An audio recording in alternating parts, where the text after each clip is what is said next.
ইতাকাফা রাসূলুল্লাহ সাল্লাল্লাহু আলাইহি সাল্লাম ফিল আশরিল আওয়াখির মিন রমাদান, হায়াতের ভিতরে রমাদানের শেষ দশকে আল্লাহর হাবিব ইতিকাফ করতেন।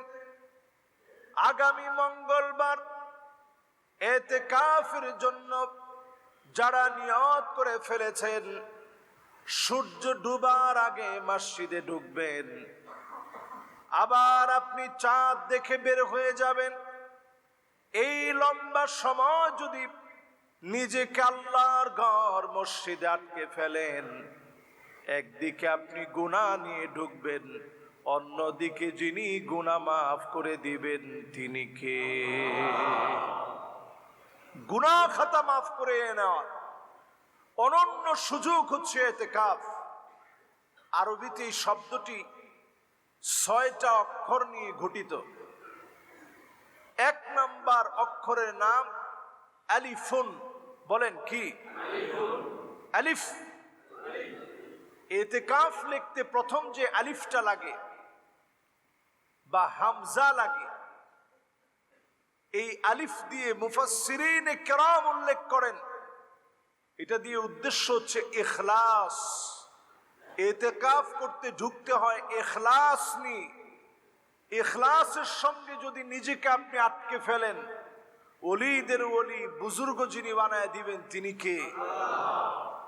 এজন্য নবী আম্বিয়া আলাইহিমুস সালাম, সাহাবায়ে কেরাম রিদওয়ানুল্লাহি আলাইহিম আজমাইন বহু সংখ্যক জীবনে ইতিকাফ করছেন। আমরা হয়তো হায়াতের ভিতরে একবারও ইতিকাফ করতে পারিনি।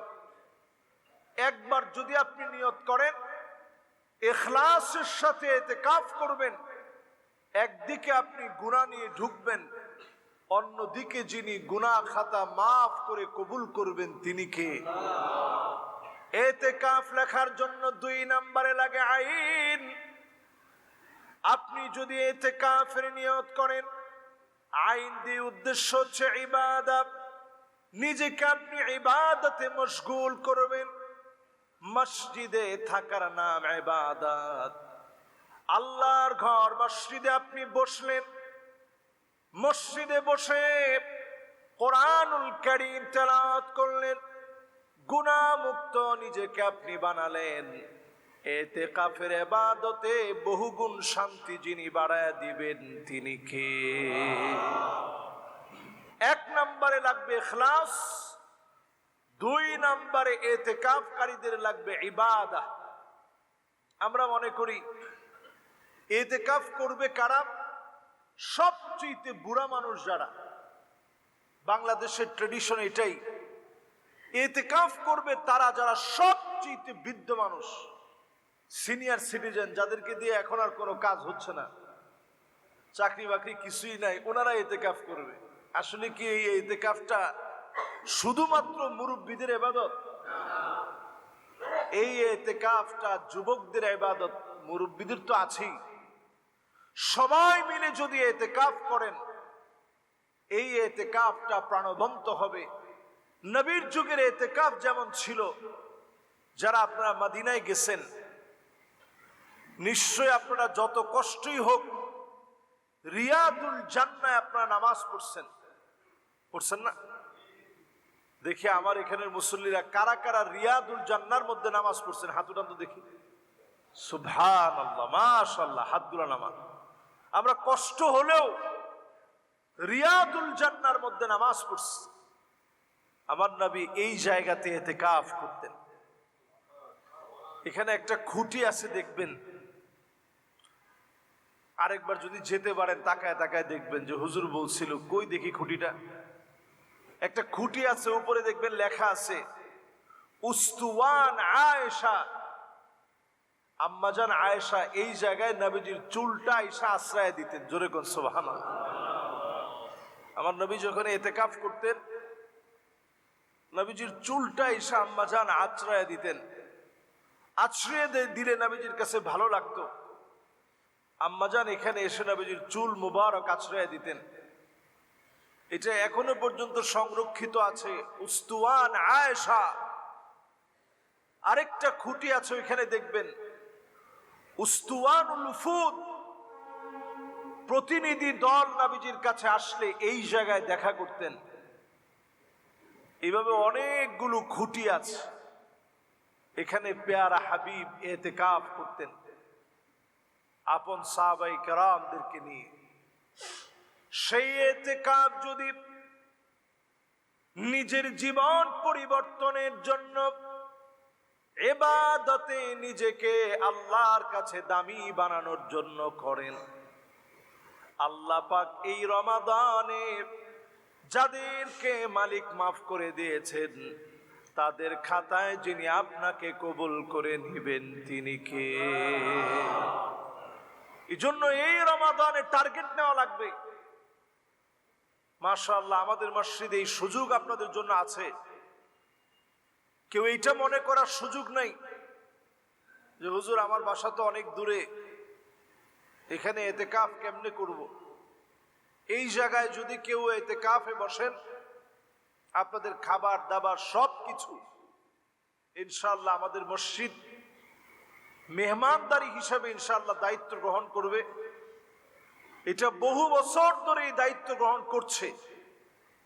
এবারও যারা বসবেন আমরাও আনন্দ চিত্তে ইনশাআল্লাহ আপনাদেরকে মেহমানদারি করাবো ইনশাআল্লাহ।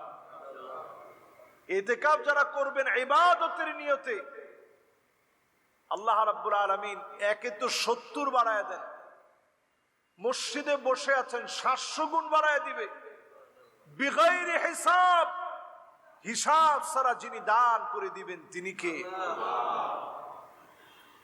এরপরে ইতিকাফ লিখতে লাগে তা, ইতিকাফ লিখতে যে তা বর্ণ লাগে, মুফাসসিরিন কিরাম লেখেন তা লিত্তাওবাহ। ইতিকাফ হচ্ছে ক্ষমা পাওয়ার অনন্য সুযোগ। মসজিদে যখন নিজের আটকায় রাখবেন, আল্লাহর কাছে তো বলতে পারবেন আল্লাহ আপনার জন্য নিজের আটকায় ফেলছি। জীবনে আল্লাহর কাছে কিছু আমলের উসিলা করে দোয়া করলে দোয়া কবুল হয়। জীবনে একবার যদি ইতিকাফ করেন, আল্লাহর কাছে বলতে পারবেন আল্লাহ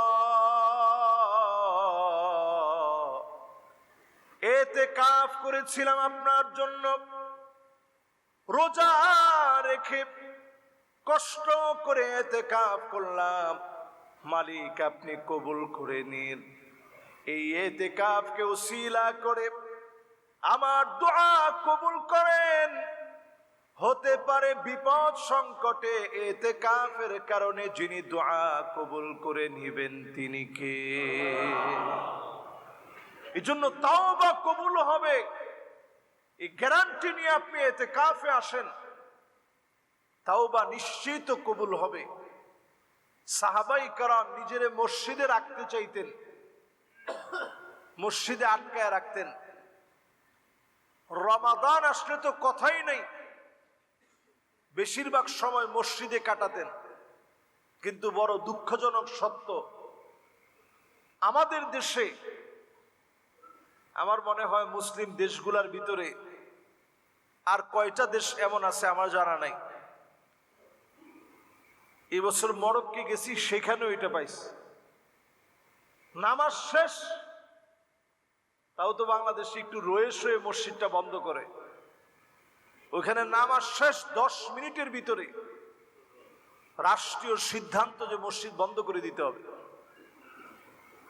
তো আমাদের দেশে রাষ্ট্রীয় সিদ্ধান্ত না থাকলেও আমরা নিজেরা সিদ্ধান্ত নিয়ে নিছি যে মসজিদ বন্ধ রাখতে হবে।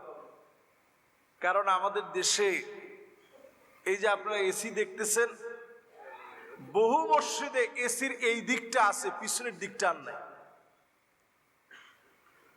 সবাই চিন্তা করে মসজিদ তো আল্লাহর ঘর, আর আমিও আল্লাহর বান্দা, আল্লাহর ঘরের জিনিস নিতে কোনো অনুমতির দরকার নেই। এই জন্য মসজিদ বন্ধ রাখি, এটা কোনোভাবে উচিত নয়। মসজিদ খোলা থাকবে, এটা আল্লাহর ঘর। কিন্তু আমরা এমন চরিত্রের মানুষ হলাম, আমরা আসলে ঈমানদার না, আমরা আসলে চোর হয়ে মসজিদে ঢুকি।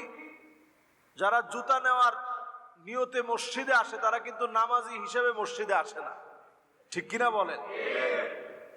আপনারা দেখবেন কিছু লোকের চোখই থাকে জুতার দিকে। আমি ওই দিন ধানমন্ডি এক জায়গায় নামাজ পড়ছি, তো আগে আমার জুতাটা আমি সেফ জোনে রাখছি। সেফ জোনে রাখার পর আমি দেখলাম এক ভাই আমার সাথেই দাঁড়াইছে। আমি ওনারে বলছিও যে ভাই জুতাটা আইনা পিছন থেকে সামনে রাখেন। তুমি মনে মনে চিন্তা করতেছে হুজুর বললেই হইল, খালি এশার নামাজের সালাম ফিরাই উনি গেছে ওই জায়গায়, গিয়ে দেখে জুতা নাই। উনি আইসা আমার বলতেছে যে হুজুর আপনি তো বলছিলেন, তা আমি চিন্তা করলাম আপনার জুতাটা রাখছেন, আবার আমারটা রাখলে মানুষ সেজদা দিবে কই, এই জন্য হুজুর আনি নেই। হুজুর এর মধ্যেই জুতাটা নিয়ে গেছে।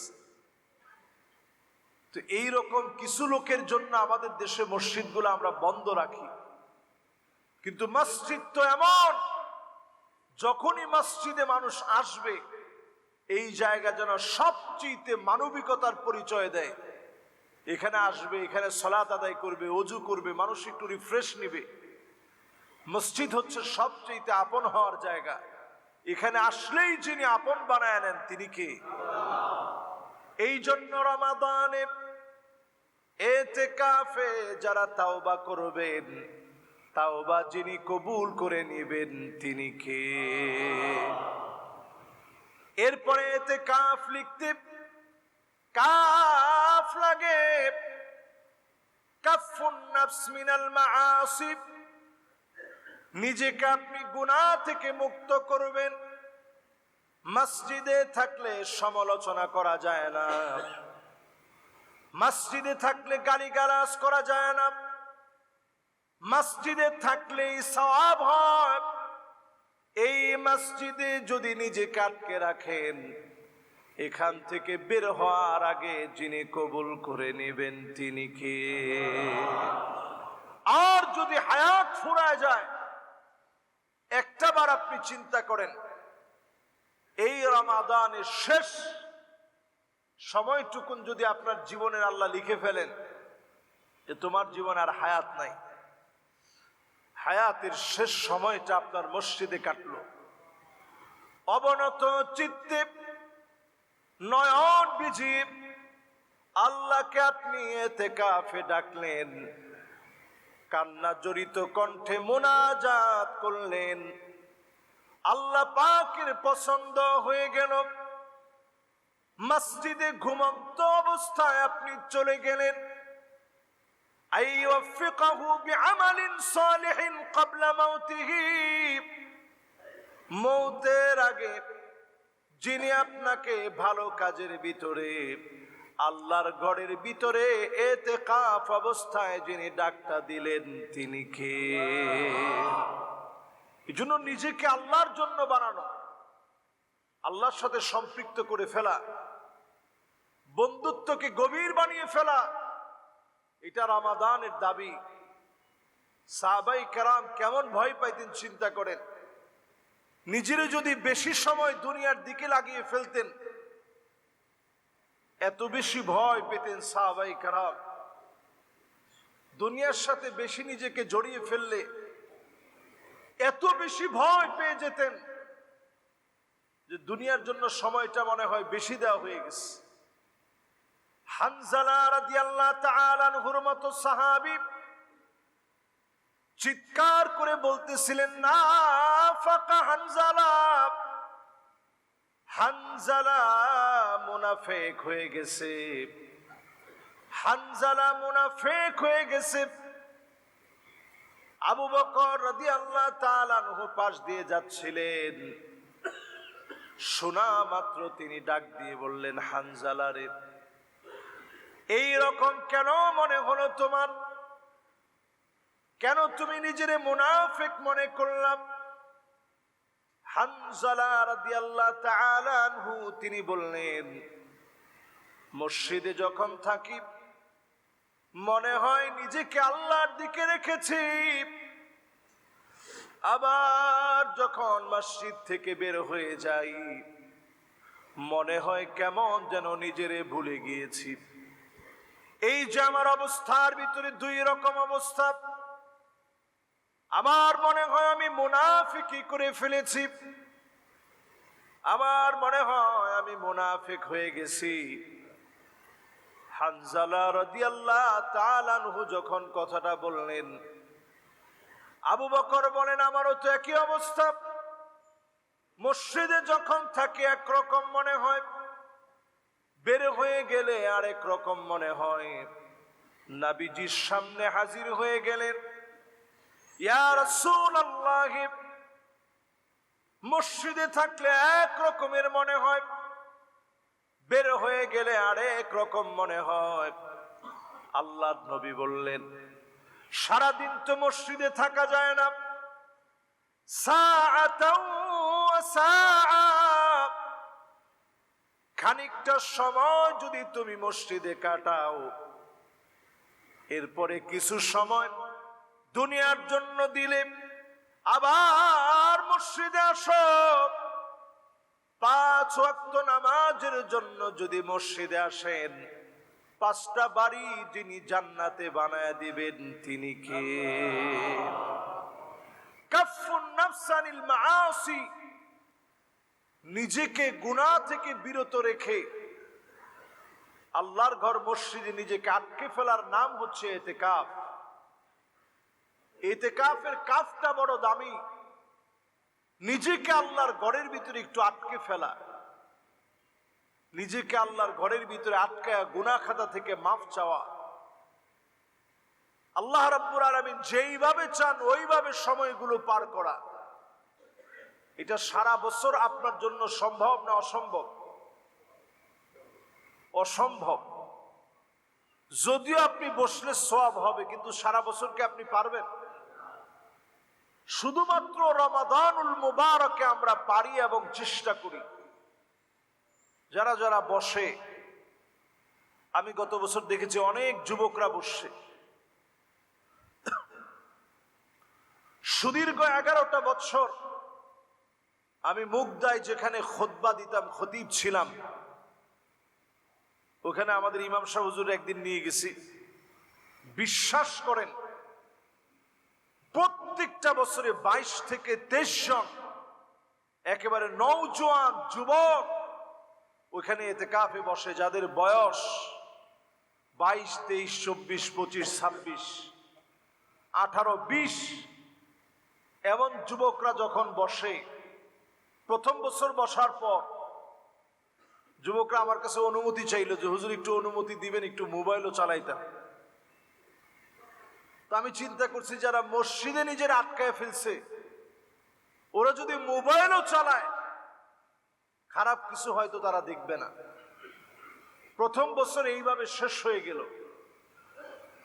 দ্বিতীয় বছর থেকে ওরা নিজেরা আমারে বলতেছে, হুজুর এবার মোবাইল আর আনি নাই, মোবাইল পুরাটা বাসায় রেখে দিচ্ছি। তৃতীয় বছর এই যুবকেরা আমারে বলতেছে, হুজুর লাস্টের 10 দিন পিঠটারে আর বিছানায় লাগাই নেই। এবং আপনি ওই যুবকদের চেহারা দেখলে আপনি দেখবেন অন্যান্য যুবকদের চাইতে ভিন্ন। ওরা সুন্দর দাড়ি রাখছে, সুন্নতি লেবাস পরে, দেখলে মনে হয় এরা মাদ্রাসার ছাত্র, কিন্তু মাদ্রাসায় পড়ে না। এই ইতিকাফের কারণে আল্লাহ পাক তাদেরকে অনন্য বানায় দিয়েছে। আমি গত বছর এই মসজিদেও পেয়েছি, ইতিকাফ করছে একেবারে নওজোয়ান, বাপ আইনা বসায় দিয়ে গেছে।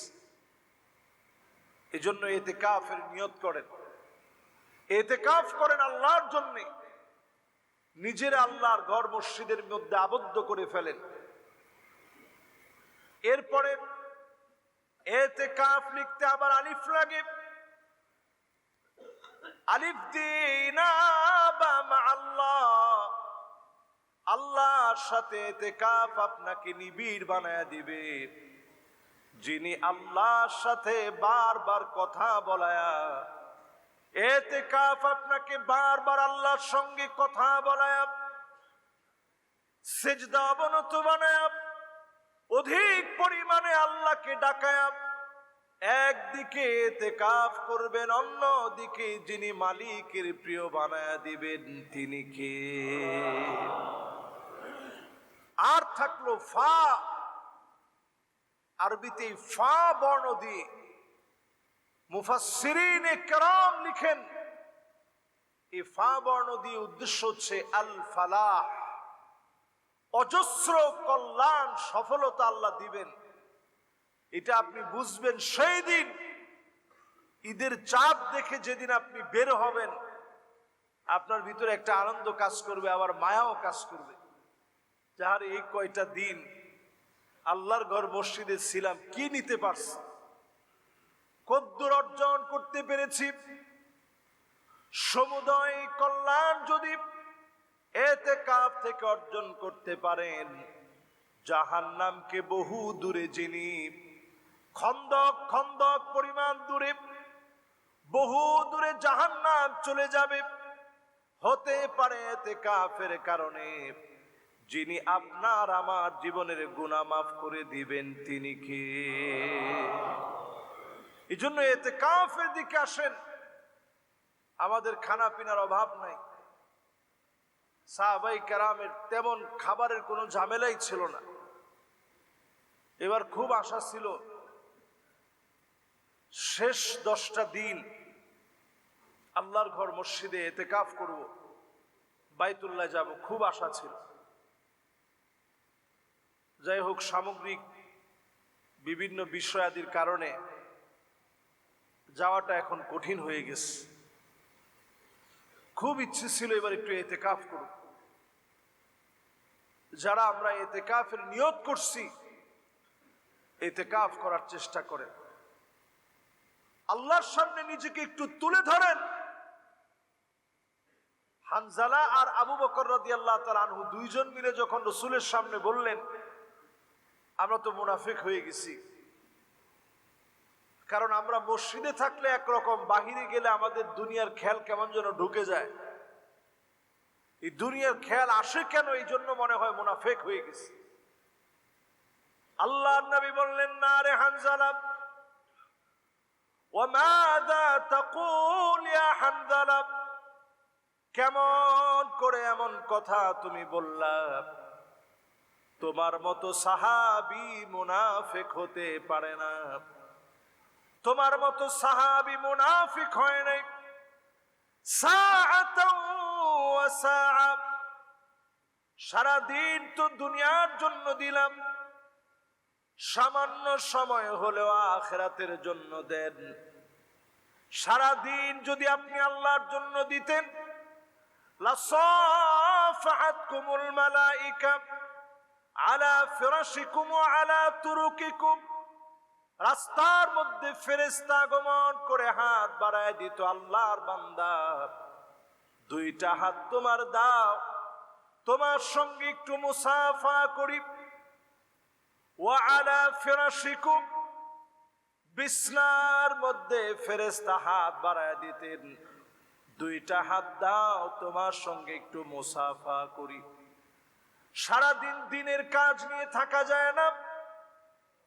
যতটুকু সময় আপনি ঈমানের জন্য, ইসলামের জন্য, আল্লাহর জন্য, আখিরাতের জন্য দিলেন, যদি ইতিকাফের সময়গুলা কাটান, আপনাকে আমাকে যিনি দামি বানায়া দিবেন, তিনি কে? সারা পৃথিবীর মুসলমানদের অবস্থার দিকে তাকান। আমার এক ভাই আসার সময় বলছিল, হুজুর আজকে ইরান সম্পর্কে কথা বলেন। দেখেন, যে ভাইটা কথাটা বলছেন একেবারে হৃদয় নিংড়ানো ভালোবাসা দিয়ে বলছেন। আসলে আমাদের যাওয়ার কোনো জায়গা নাই। লা মালজা ওয়ালা মানজা মিনকা ইল্লা ইলাইক, আমাদের আশ্রয়ের কোনো জায়গা নাই, আমাদের ফিরার কোনো ঠিকানা নাই। সারা পৃথিবীর ভিতরে আজ জুমাবারে যদি আপনি হিসাব করেন, 2 কোটির অধিক মুসলমান আজকের এই জুমাবারে মার খাচ্ছে। 2 কোটির অধিক, 20 কোটির অধিক মুসলমান সারা দুনিয়ার ভিতরে নির্যাতিত, নিপীড়িত অবস্থায় আছে। ঘর নাই, বাড়ি নাই, মাথার উপরে ছাদ নাই। পৃথিবীতে মুসলমানের সংখ্যা আধিক্য এত বেড়ে গেছে, সংখ্যার ভিতরে কোনো কমতি নেই। কিন্তু কেন যেন আমি আপনি আমরা মুসলিম হওয়ার পরেও সারা দুনিয়ার ভিতরে আমরা নির্যাতিত, আমরা নিপীড়িত, আমাদের কোনো দাম নাই, কোনো মূল্য নাই। এক বাক্যে যদি এই মসজিদে প্রশ্ন করি, সবচেয়ে নির্যাতিত নিপীড়িত এই দুনিয়ার ভিতরে কারা? সবাই একটু বলেন তো কারা? কোনো সন্দেহ আছে? আমাদের রক্তগুলো পৌঁছাতে পৌঁছাতে টাকনু পর্যন্ত পৌঁছায় যাবে। নবীজি সাল্লাল্লাহু আলাইহি সাল্লাম সবচেয়ে বড় মালহামার কথা যেটা বলেছেন, এই পৃথিবীর 1/3 মানুষ মারা যাবে। আমার তো মনে হয় তৃতীয় বিশ্বযুদ্ধের দিকে এখন পৃথিবী হাঁটছে। অনেকে এখানে বলবেন যে হুজুর ইরানের আকীদা তো ভালো নয়, ইরানের পক্ষ আমরা কেমনে নিই? যখন যুদ্ধ হবে, ওই যুদ্ধে যদি আপনি মুসলিম হন, আপনাকে ইরানের পক্ষেই থাকা লাগবে। আরে কথা বলে না ঠিক? আজকে আপনি তাকায় দেখেন, মুসলমানদের চরম সংকটে সংকটে ফেলেছে। সাহসিকতা নিয়ে দুই একটা জবাব যদি কোন দেশ দিয়ে থাকে, সেটা ইরান দিয়েছে।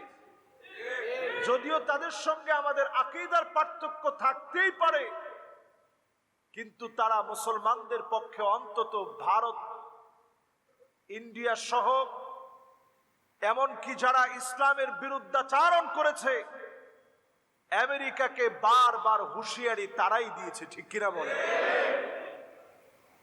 এই জন্য সংকটে বন্ধু চেনা যায়। আজকের এই সময়ে আমরা অন্তত এতটুকুন তো বলতে পারি, এই দেশটা যদি মার খেয়ে যায়, পুরা মুসলিম উম্মাহ মার খেয়ে যাবে। এই দেশটা যদি নতজানু হয়ে যায়, মুসলমানদের মাথাগুলা নতজানু হয়ে যাবে। এজন্য ইরানের জন্য আমরা দোয়া করি, আল্লাহ যেন এই দেশটাকে, এই দেশের হাতকে আল্লাহ যেন শক্তিশালী বানায় দেন। করে না আমি? প্রিয় ভাইয়েরা আমার, যতজন আমার সামনে এই মুহূর্তে বসা আছেন, ঈমান নিয়ে বাঁচার চেষ্টা করবেন। আখিরি জামানায় ঈমান এত কঠিন হবে, হাতের তালুর ভিতরে একটা জ্বলন্ত কয়লা রাখা যেমন কঠিন, এর চেয়ে কঠিন হবে ঈমান রাখা। নবী সাল্লাল্লাহু আলাইহি সাল্লাম বলছেন, খামসুন, তোমাদের দাম হবে ওই সময় যারা ঈমান নিয়ে থাকবে, এদের দাম হবে 50 জনের সমান। সুবহানাল্লাহ। সাহাবায়ে কেরাম প্রশ্ন করেন, ইয়া রাসূলুল্লাহ, খামসুনা মিনহুম, তাদের 50 জন? নবীজি বলেন, না, তাদের 50 না, খামসুনা মিনকুম, তোমাদের 50 জন সাহাবীর যে দাম, যে মূল্য, আখিরি জামানার একজন উম্মত যদি ঈমান নিয়ে থাকে, সে দাম আল্লাহ পাক দান করে দিবে। প্রিয় হাজিরিন, এই জন্য এই সময় ঈমানের উপরে থাকা সবচেয়ে চ্যালেঞ্জিং। ঈমান নিয়ে টিকে থাকাটাই চ্যালেঞ্জ। এই জন্য ঈমানের উপরে থাকেন। প্রত্যেক দিন না পারলে একবার হলেও পড়বেন লা ইলাহা ইল্লাল্লাহ। পড়েন লা ইলাহা ইল্লাল্লাহ। এই যে আমরা পড়ছি, ফায়দা কি হয়েছে জানেন? নবীজি হাদিসের মধ্যে বলছেন, জাদ্দিদু ঈমানাকুম, তোমরা তোমাদের ঈমানটারে একটু নতুন করো, নবায়ন করো। সাহাবায়ে কেরাম বললেন, কাইফা নুজাদ্দিদু ঈমানানা, নবী ঈমান নতুন কেমনে করব? নবীজি বললেন, কাসিরু যিকরা লা ইলাহা ইল্লাল্লাহ, মাঝে মাঝে লা ইলাহা ইল্লাল্লাহ পড়বা। যিনি ঈমানকে নতুন বানায় দিবেন তিনি কে? আল্লাহ। আমাদের দেখবেন মাঝে মাঝে প্লাস্টার করি আমরা, একটু রং দিই। এই যে আমাদের মসজিদটা নতুন হয়ে গেছে একটু রং দেওয়ার পরে, ঠিক না? এরকম ঘর বাড়ির ভিতরে আমরা একটু রং দেই।